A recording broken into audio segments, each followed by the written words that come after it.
আল্লাহ, এটা আমি কি দেখতেছি? কোটি টাকা দিলেও তো মানুষ এই খেলা খেলবে না। এরকম দুঃসাহস কয়জন করবে? এরকম সাহস কেউ করতে পারে? এটা না দেখলে আমি কখনো বিশ্বাস করতাম না। নিজের জীবনকে বাজি রাখে।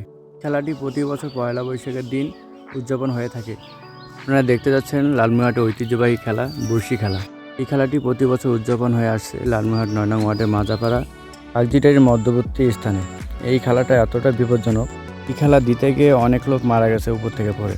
আপনাকে কোটি টাকা দিলেও আপনি এই দুঃসাহস করবেন না, কারণ এটা একটা মৃত্যু ফাঁদ। এই খেলাটি এতটা বিপজ্জনক। আপনারা যে লোকটিকে দেখতেছেন, এই লোকটির পিঠে একটা রড ঢুকানো আছে চামড়ার ভিতরে, আর ওই রডের মধ্যে আবার রশি বাঁধা আছে।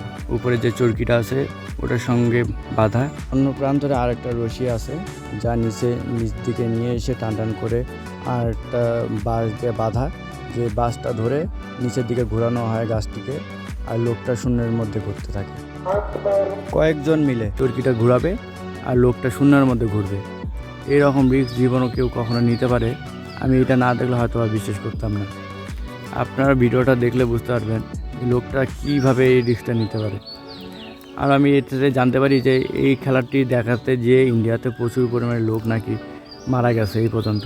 কিন্তু তারপরে এই খেলাটা প্রতি বছর কীভাবে যে উদযাপন করে আসছে এরা, আমি আসলে ভেবে পাই না। আপনারা নিজেও দেখবেন যে আসলে দেখেন তো লোকটা কীভাবে ঘুরতেছে।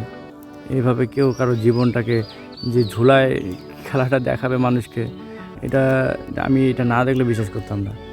টাকার জন্য মানুষ এত ভয়ঙ্কর একটা খেলা খেলতে পারে, এটা আসলে না দেখলে আর বুঝতে পারতাম না। আসলে টিভিতে আমরা যেগুলো দেখি ওগুলো তো মনে করেন যে অনেক ধরনের গ্রাফিক্স করা আর এডিট করা। ভিডিওটি ভালো লেগে থাকলে চ্যানেলটি সাবস্ক্রাইব করবেন। শুধু এটুকুই আশা করি আপনাদের কাছে, প্লিজ।